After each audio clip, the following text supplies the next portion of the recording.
Our plant-based nutrition certificate program was the first of its kind when it launched in 2009. Since then, over 20,000 graduates have improved their health, learned new skills, and launched new careers. Research is always evolving, and so does our certificate program. We recently updated our coursework with the latest research, fresh topics, and several new subject matter experts, including registered dietitian nutritionist Dahlia Marin. Dahlia has used food as medicine professionally with thousands of patients over the last decade. She has been on a whole food, plant-based diet for over 10 years to improve her hyperthyroidism, to have a healthy pregnancy, and to overcome prediabetes, PCOS, GI issues, and obesity. She is passionate about healing the gut. Dahlia uses her own health story and clinical experience working with clients from a multitude of backgrounds and health conditions to get at the root of what ails them, helping to find true healing and well-being. So with that, I wanted to welcome Dahlia Marin. Thank you so much for joining us today. Thank you so much for having me, Jill. I'm very, very excited to be here. Oh, we are excited to have you. And I just want to jump right into the questions again, since we have such a limited amount of time with you today. So I first wanted to just ask you to please share your whole food plant-based journey with us. I think my journey to whole food plant-based was my journey to my better health. As you mentioned, as an adolescent, I was 17 years old, and leading up to that, I had been becoming overweight, obese. I'm a first generation American. And so I quickly became, my family became very acculturated. I was a latchkey kid because both my parents worked full time. So that led to me being sedentary, really embracing a standard American diet and way of eating, despite my parents really still bringing over Mediterranean nutrition from Egypt, from back home. But at 17 years old, here I was thinking I hadn't a hearing issue, went to the doctor, went to an ear, nose, and throat doctor who told me, you don't need me, you need to see an endocrinologist. Your thyroid is actually terribly swollen and you have a big goiter. And so it was from there, I found a great endocrinologist. He did comprehensive blood work. And that's when I was diagnosed with all those things that you just mentioned: polycystic ovarian syndrome, pre-diabetes. I was obese. I had high cholesterol. I had this autoimmune thyroid disease, Hashimoto's thyroiditis, and I was having gut issues. And that was devastating for me at a young age. I was just starting college. I was studying psychology, and I was determined not to live my life and lug my pharmacy around with me. I knew that there was another way. I knew that my habits hadn't been healthy, and so I wanted to make a change. And from there, I just decided to take a nutrition course for my own knowledge, just so I can help myself. And it was working. I started improving my habits, and from there started just learning more about the food system itself. So I was reading a lot of books by Michael Pollan, Marion Nestle. I started learning about the environment and the way that our food system is set up. So I was watching documentaries like Food Inc., Super Size Me, Fat, Sick, and Nearly Dead. And that led me actually to the China study. So the China study was my first eye into the world of whole food plant-based. And it was compelling evidence, compelling data, really great epidemiology, and just made me want to learn more. So I really embarked on this thirst for knowledge, found Dr. Greger, and the rest is history. And it's been 11 years really since we transitioned slowly into being whole food plant-based, myself and my husband, James, my fellow registered dietitian and partner and everything. What an incredible journey, and to start at such a young age. Just, really admirable. What do you love most about being whole food plant-based? I think I have really loved how much it's opened my eyes, my mouth, my microbiome to a greater diversity of plants. I used to eat the same thing on rotation, and I was a self-proclaimed vegetable hater growing up. And, that was a lifetime ago. That was over half of my life ago. And so becoming whole food plant-based over the last, over decade, and really before that being, making that transition, it really helped me learn how to eat seasonally, eat a variety of different whole grains. There's more out there than just corn and rice and oats. There are wonderful whole grains. There are amazing legumes, tons and tons of varieties of legumes, herbs, sprouts, different types of sprouts, spices, and all of these things really not only flood the body with nutrition, but are really enjoyable to be eating, to be incorporating, to look for. So I've really, really enjoyed that diversity that it's brought to my life. That is great for others to heal, because oftentimes when they feel like they need to switch to a predominantly whole food plant-based diet, that there's so much they have to give up. Yes. But in essence, what you're sharing, and I think many people experience, is that it opens your eyes to so many new types of foods, so many new types of tastes. So yeah, that's a wonderful thing to share. And then in terms of challenges, what were some of your challenges of going plant-based, both personally, but then also professionally? I love this. I think personally, because it happened over 10 years ago, it wasn't as mainstream as it is now. So the resources were there. I think Colin Campbell was doing his thing at that time and even before that, but there weren't as many abundant resources. So I think for me, that was a challenge. I felt better going, first I was vegan, and then, I felt better transitioning into whole food plant-based, but I still didn't feel 100%. So personally, not only, like I said, were the resources not there, I thought something was wrong with me, because I thought this is supposed to cure everything. I'm I'm vegan, I'm becoming whole food plant-based. I thought this was a fix-all. But I was still, again, coming off of all my health issues that I was having, still experiencing a few things. So it really wasn't until I continued to do research. And really this then married my personal and my professional, continued reading the research. I really continued to tweak things and say, okay, I need to ensure that I'm supplementing with my B vitamins, my vitamin D, my omega-3. I need to really focus in on healing these things that were going on in my body, really narrowing in on my personal micros and macros, and addressing my gut issues was so important. And so really after that, I continued to read research for myself, but then I felt more confident professionally. So professionally, I felt initially, okay, I feel like I haven't 100% perfected it for myself.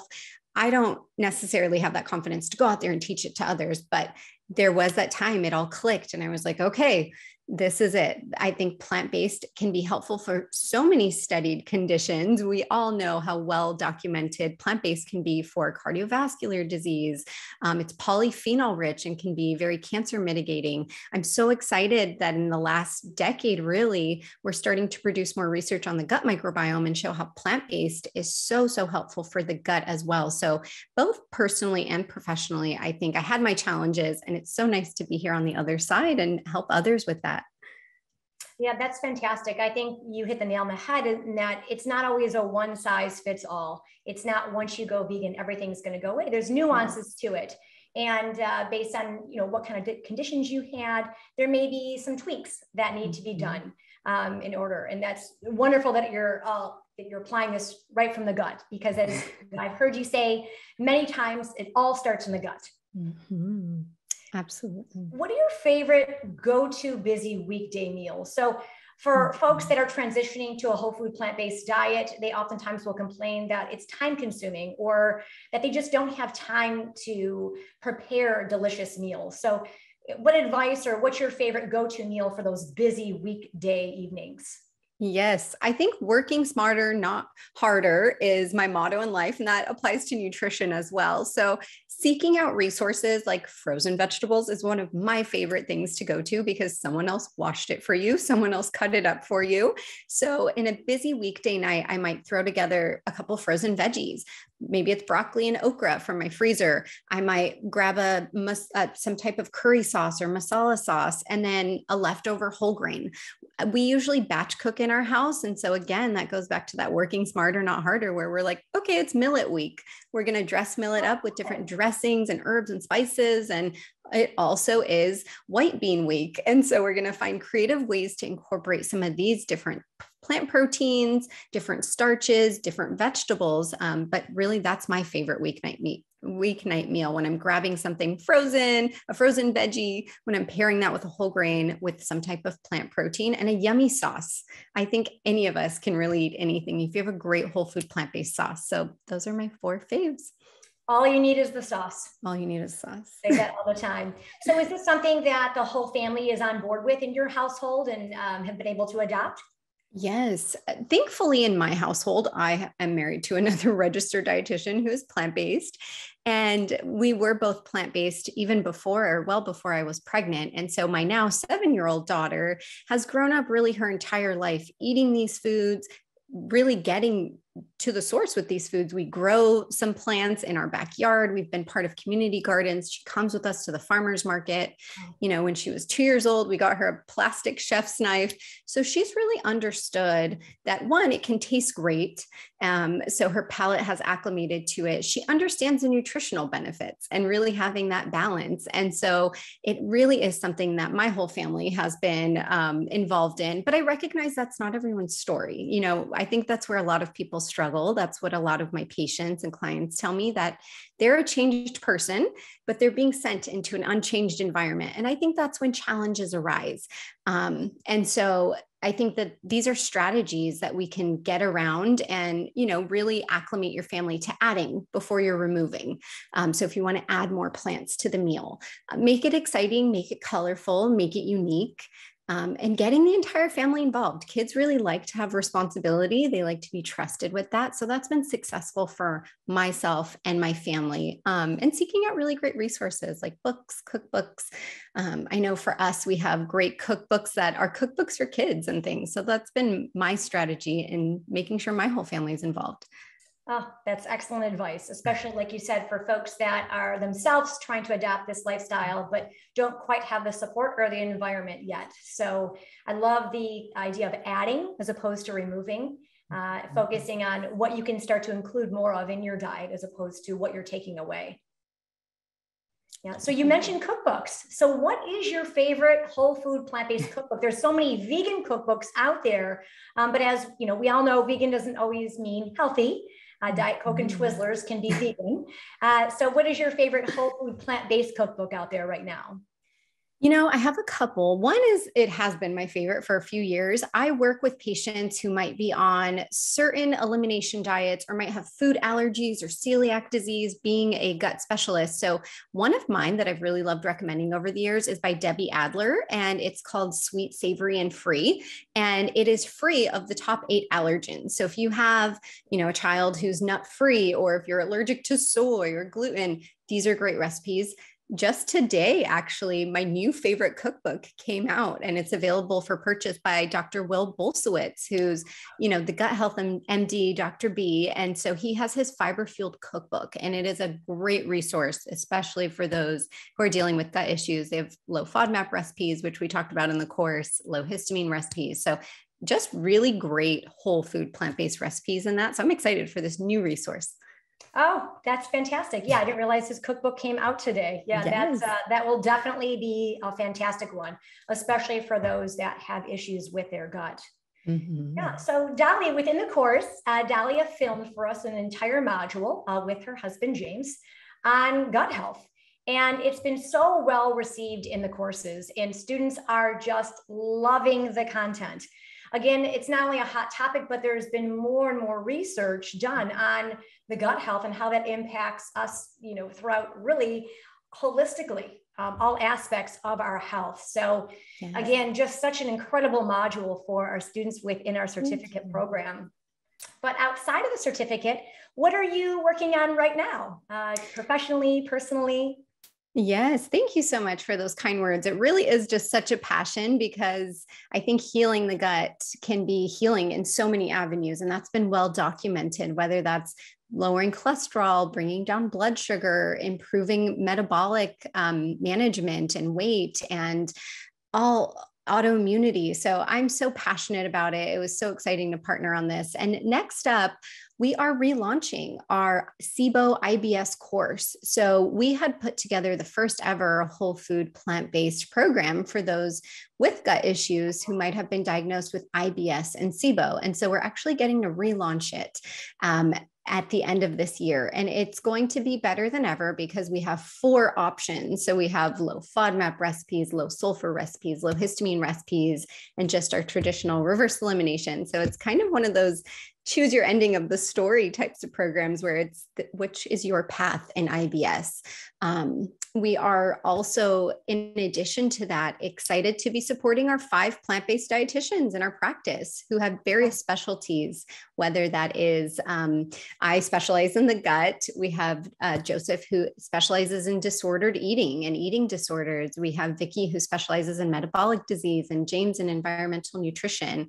And then we'll have Katie on disease mitigation and risk reduction. And so we're excited about just continuing to support people who, like I did, want some guidance when they are navigating this world of whole food plant-based. So continuing to support my team is great. Next month, we'll be actually releasing, along with Complement, who has a comprehensive multivitamin for those on a plant-based diet. We are working on releasing a powder for the gut. It's going to be called Gut Nurture. So that will be exciting for those who just want to keep their gut well and might currently be having gut issues. We are launching a campaign around our Good Gut A to Z ebook that is out now. It's on our website, and it has over 100 recipes of different types of plants. So we're going to be launching a fun campaign to get the whole family involved with Good Gut A to Z. And then finally, we're working on a Good Gut for the Family ebook, because we recognize I work at the end of the spectrum of people are having gut disease and gut symptoms, but we really want to help families prevent. And so being parents ourselves, we're really passionate about helping other families learn, how do you help your kids have a really great, robust gut microbiome from the start? There's such well-documented evidence that shows the first 1,000 days of life, so in utero and about the first 2 years of life, can be the most formative and transformative to the gut, the brain, the immune system. And so if you can have great foundational gut health at that time, you're much less likely to develop gut issues later on in life. Not impossible. A lot of people still do, but those first 1,000 days are crucial. So we are passionate about helping families not only understand those first 1,000 days, but even beyond that, with getting your kids involved in learning about plants, touching plants, cooking plants, and eating plants. Oh, that's fantastic. And when does that come out, Dahlia? So that is set to launch either the end of this year or early next year. We haven't set a date for that, but that's something we're really excited about. But if people do want recipes that are plant-based for their family, like I said, our Good Gut A to Z ebook, that's out now and it's on our website. Oh, fantastic. Yep. Thank you so much. That's fantastic to hear. We do have a couple questions coming in, so I wanted to make sure that we saved some time to address those. So first question coming in is, we have a participant who says that they went to a physician and were told that going on a vegan diet and not being able to eat FODMAPs was going to be difficult. What advice would you have for that participant? I think, really knowing about the low FODMAP diet is important. So if you are recommended to go low FODMAP, which stands for low fermentable oligosaccharides, disaccharides, monosaccharides, and polyols. What does that mean? Ooh. They're basically less fermentable carbohydrates, less fermentable fibers, and less fermentable sugars. We know that in certain instances in IBS, in SIBO, which is small intestinal bacterial overgrowth or intestinal methanogenic overgrowth, there is an overabundance of bacteria and other microbes that don't belong there. And so these FODMAPs are not necessarily digested and absorbed by our body, but they're fermented by our bacteria. That's usually a good thing. But if you are having imbalance, if you are having sensitivity, that fermentation and that gas that's produced by that fermentation can be very uncomfortable. So if somebody is looking to trial a temporary, should be temporary, no more than 6 to 8 weeks, low FODMAP elimination, and then reintroduction of FODMAPs one by one, I would say don't go it alone. I have a lot of patients who tell me that they're disheartened because they go to urgent care, they go to their doctors, and they're told, Google a low FODMAP diet. A lot of the resources out there with low FODMAP will just say, don't eat fiber. And that is there's no truth in that. You can absolutely still eat fiber on a low FODMAP diet. There are still more plant foods than not that are low FODMAP and less fermentable. So it's really knowing what plants should I still focus on, and should I still include in abundance in my diet? Which beans are less fermentable? I'm going to include tofu and tempeh. These are the less fermentable grains. So if you're overwhelmed by it, if you're confused by it, seek out support from a plant-based dietitian. I have patients come see me almost daily who are told that I need to go low FODMAP. I'm plant-based. I don't know where to start. And so we have a comprehensive guide that we share with our patients and evidence-based resources that we love to share. It's possible, should be temporary, and hopefully with your care team, you are working on identifying your root cause of why you were recommended that low FODMAP diet in the first place. Excellent. And obviously work with a professional, not Dr. Google. Yes. Absolutely. Next question coming in for you, Dahlia, is how do you market your business and where do you get your clients from? Oh, this is a great question. So I would say my number one referral, thankfully, is word of mouth. I tend to find I will see someone and then I'm seeing, just yesterday, I have a patient who I saw her daughter, I saw her niece yesterday, she referred her neighbor. So I tend to get a lot of word of mouth referrals. We are so passionate about what we do that we like to share our resources, and we really feel passionate about getting this information out there. So we put it out on social platforms. We have our Instagram, our Facebook, our YouTube, all can be found at Married to Health, but we like to share free resources there. On our website, we have a blog with recipes and different topics that we're covering. So I would say, I guess it's marketing, but it really, to me, is just that passion of sharing resources with people. So that way they don't end up feeling like, I don't know what to do and there aren't enough resources out there. This must not be for me. And then through that and through these social platforms, we've had the opportunity to connect with other like-minded health professionals. So other doctors, other dietitians and nurse practitioners and physical therapists. We are so grateful for our community because we all use our platforms to share the message accordingly. Excellent. Are you in any type of plant-based healthcare practitioner directories? I believe that I am. I believe that I am on the Plantrition Project. I believe that I am for Dr. Barnard's, the Barnard Center for Nutrition. I believe that CNS has one. And, so I can be found on a couple of various platforms for healthcare practitioners as well. Gotcha. Yeah, plant-based docs is a big one. And that's an excellent one to find a healthcare professional that is versed in plant-based nutrition. Another question for you as it pertains to your practice and practice management, and that is, do you get reimbursed from insurance or is everything out of pocket for your patients?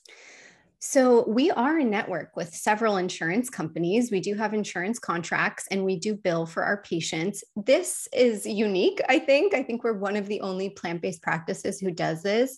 And I tend to find that I don't want to limit care to those who can afford high out-of-pocket costs. So believe me, it's a labor of love. I have a love-hate relationship with insurance companies. And, hopefully we'll see the day where people are so healthy that we don't rely on it so heavily. But we are in network with several PPO payers. We are in network with Medicare, and that has been a passion of ours. And if we're not in network with someone's insurance, we do provide super bills. So it's, like I said, it's a labor of love to be in network with insurance, but we recognize the value that it provides to our patients. And we recognize that it enables them to maybe see us 10 times instead of the 3 times that they could have afforded out of pocket. So it really just enables us to give better care.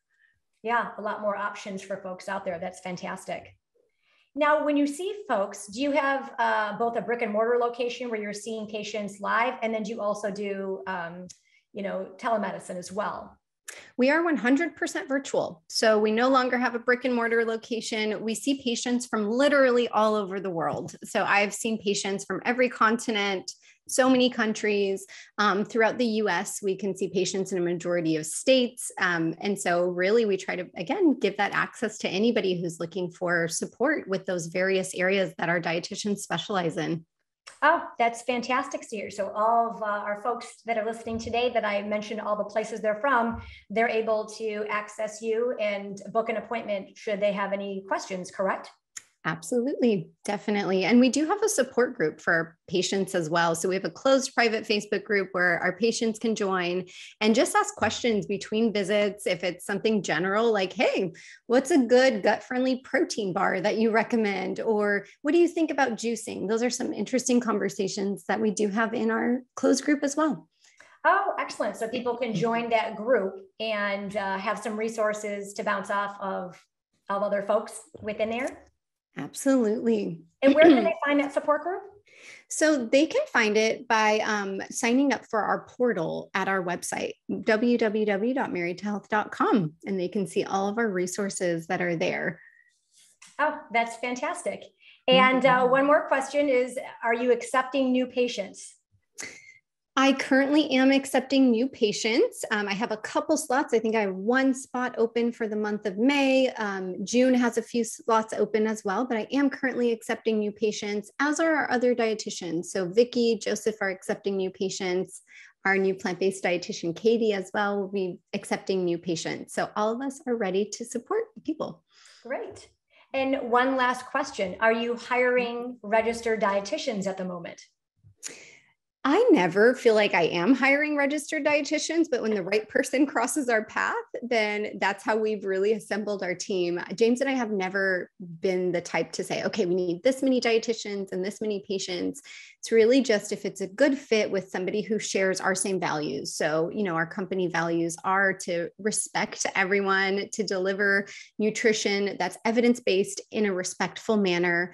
We're very passionate about helping people heal with each meal and really putting the heel back in healthcare. So being ethical, supportive, kind, compassionate practitioners. So like I said, I don't think we're ever really hiring, but if the right person crosses our path, then if it's meant to be, it'll be. Gotcha. And the last question that time allows for is, how often or do you ever accept interns? I actually do. I constantly have interns. I accept both dietetic interns who are completing their dietetic internships, okay. And that can be virtual. And I also have a whole team of public health and nutrition undergrad interns. So James and I could not do all this alone. We have an amazing team who we are so grateful for. And we actually have a careers page on our website where those who are maybe interested in working with us in the future or even interning with us can find. So they can go down to that careers tab, fill out a form, and we can always connect if it's a good fit. Oh, that was going to be my next question, is how do these interns and dietitians reach out? So it's through the careers page on your website? Yes. Great. Dahlia, thank you so much for joining us today. Again, your module on gut health in the certificate program has been such a wonderful addition to our program. Students are loving it in the exit surveys and the discussions in the course. So I really appreciate your collaboration with the Center for Nutrition Studies. And thank you so much for letting us learn a little bit more about you, both professionally and personally. Thank you so much for having me, Jill. And thank you so much all who attended. It's been wonderful speaking. Thank you. Thank you.